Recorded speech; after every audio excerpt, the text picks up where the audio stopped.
જય હિન્દ મિત્રો, હું છું બીજલભાઈ. મારી યુટ્યુબ ચેનલ ગુજરાતી બ્લોગમાં તમારું સ્વાગત છે. અને આપણે અત્યારે શિવ મંદિરનો પહેલાં વિડીયો બનાવેલો છે, પણ ત્યાં 5 કૂવા નીકળ્યા છે અજબ ગજબના. એમાં પાણી છે, એક કૂવામાં છે અને અમુક કૂવામાં નથી. અને આ જૂનો માર્ગ છે, અહીંયાથી લોકો સિદ્ધમાં જતા, એ ત્યાં આશરો લેતા ક્યાં ને ક્યાં. હવે એમનું શિવ મંદિર બનાવેલું છે, એનો એક લેખ પણ છે, આપણે હમણાં જ પેપરમાં આવ્યો, ત્યાં આપણે વાંચશું બરાબર. અને 100 વાતની એક વાત મહત્વપૂર્ણ કે અહીંયાથી જે આપણા વાગડમાંથી 3 પોઈન્ટો હતો તે એમાં આ એક પોઈન્ટ, અહીંયાથી લોકો સિંધમાં જતા અને એ જ કૂવા એ જ પર્પઝથી ખોદેલા છે એવું જાણવા મળ્યું. અને ક્યાંય ક્યાંય જે બારવટિયાઓ હોય તો એનો આશરો પછી એમને પણ લીધેલો હોય, કેમ કે પાણીની તો માનવ જાતને જરૂર પડે. તો આ એ સામે શિવ મંદિર છે, આપણે ત્યાં થોડુંક દર્શન કરીને વિડીયો આખો બનાવેલો છે, પણ એ 5 કૂવા કેવી કન્ડિશનમાં છે, શું છે એ જોશું બરાબર. અને આ તમને આવી રીતે અહીંયાથી આપણું રોદ્રાણી ગામ, એક સમય રોદ્રાણી નામ હતું, 12 શિવલિંગો આ ગામની અંદર સ્થિત છે બરાબર. એને પણ આપણે થોડુંક જાણવાની કોશિશ કરીશું. પણ કહેવાનો મતલબ કે આપણા ગુજરાતથી આપણા ભારતની અંદર, આપણા અમારા વાગડની અંદરથી જો એકમાત્ર રસ્તો હોય તો અહીંયા સિંધનો અને આ પાકિસ્તાન ભારતને જોડતો આ જૂનો માર્ગ આદિ અનાદિનો બરાબર. હવે આપણે ત્યાં જઈને વિડીયાને ચાલુ કરીશું કે કેવા છે કૂવાને, શું છે શું નથી છે, બધું અહીંયા છેટેથી જોતે તો અજબ ગજબનું લાગે છે.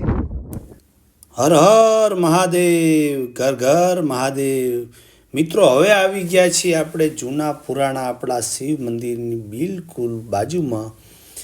અને આપણે 5 જે મેં તમને કૂવા કીધા, માફ કરશો, ત્યાં વિડીયો ફોટોની મનાઈ છે. અને આ મંદિરથી લગભગ માત્ર 2 મિનિટની ઉત્તર દિશા તરફ 5 કૂવા છે. અને એક કૂવામાં અત્યારે પણ મોજૂદ છે, તો મીઠું પાણી પણ છે. અને બીજી વાત અમારે જણાવવાનું એ રહી ગયું હતું કે પાંડવ શાસન કાળ વખતનું છે, પહેલાં એમ જાણવા મળ્યું. ને પછી વડીલો દ્વારા, લોદ્રાણીના માણસો, જે વડીલો દ્વારા એમ જાણવા મળ્યું કે 12મી સદીની, અમુક તો 7મી સદીની પણ વાત કરી કે અહીંયા ભીલોની વસવાટ હતી, અહીંયા ખંડેર. અને આ લોકો જે ગમે એક આપણને એક બીજો વિચાર આવે કે અહીંયા ભીલ લોકો કઈ રીતે વસવાટ કર્યો હશે ને શેના ઉપર એમનું જીવન નિર્ભર હશે. અને આવડી બધી મોટી શિલાઓ એમને જે મંદિરની ઉપર શાયદ 400-500 કે વધારે, અમુક તો બહુ શિલાઓ મોટી છે, ને એમાંથી જે અજવાળું શિવલિંગ ઉપર પડી રહ્યું છે, એ જે દ્રશ્ય મિત્રો અજબ ગજબનો છે.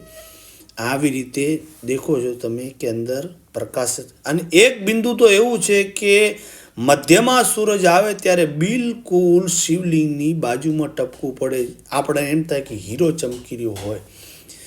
તો ક્યાં ને ક્યાંય વડીલો દ્વારા જાણવા મળ્યું કે 7મી થી 12મી સદી સુધી અહીંયા ભીલોની વસવાટ હતી. એમ ગામના રાજપૂત ભીમા બાપા શાયદ એમ જાણવા મળ્યું. અને મહાદેવભાઈ બારઠ હમણાં થોડાક દિવસ પહેલાં જ અહીંયા વિઝિટ કરેલી છે, ને ઘણું બધું અહીંયા એમને જાણ્યું છે ઇતિહાસને. અને બીજી વસ્તુ કે અહીંયા ઘણા બધા ઇતિહાસને પણ વાગોળ્યા છે, પણ ક્યાંય ને ક્યાંય આ શિવ મંદિરનો ક્યાંય કોઈ શાસ્ત્રમાં ઉલ્લેખ નથી. એટલે એમ પણ જાણવા મળે છે કે શાયદ શાસ્ત્રોમાં આનો ઉલ્લેખ એટલે નહીં હોય કે ત્યાં પણ કોઈ કવિ કે આજકાલનો કોઈ પણ પત્રકાર નહીં પૂગ્યો હોય, એટલે આ નોંધ કાયમી માટે અધૂરી રહી ગઈ છે.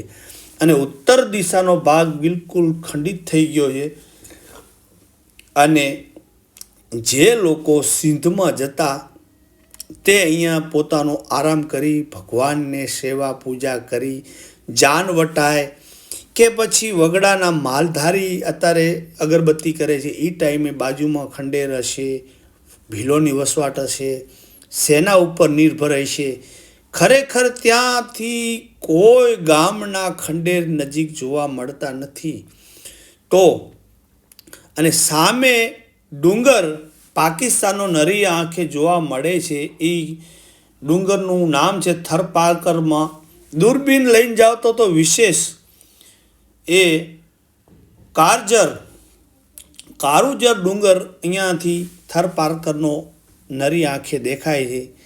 અત્યારે અમારા કોને દૂરબીન નહોતું અને ઉપર ધાર ઉપર તમે જુઓ તો પાકિસ્તાન બિલકુલ નજીકથી દેખાય છે. અને આ મંદિરની ખરેખર કોરા પાણાથી જે બનાવવાની જે એ માણસો કને ટ્રીક હશે. આ તો બહુ મોટો ભૂકંપ આવ્યો એટલે મંદિર પડી ગયું છે. અને અહીંયા 4-5 એકડમાં આ જગ્યા સાફ કરેલી છે. અને બીજો પણ એક બાજુમાં એવો ઇતિહાસ છે કે અહીંયા એક તળાવ બંધાઈ ગયું છે ને એ તળાવની અંદર કોઈ રબારીના પાડીઓ દટાઈ ગયેલ છે. અને કોઈ એમના બારોટના આધારે એ પારિયાની એ લોકો શોધ કરવા આવેલ, પણ ક્યાં ને ક્યાં જે બારોટના આધારે એ પાડીઓ પારની અંદર આવી ગયો એ પણ મને આજથી 2 મહિના પહેલાં જાણવા મળ્યું હતું. કંઈક ઇતિહાસ આવી રીતે ધરતીની અંદર ધરબાઈ ગયા.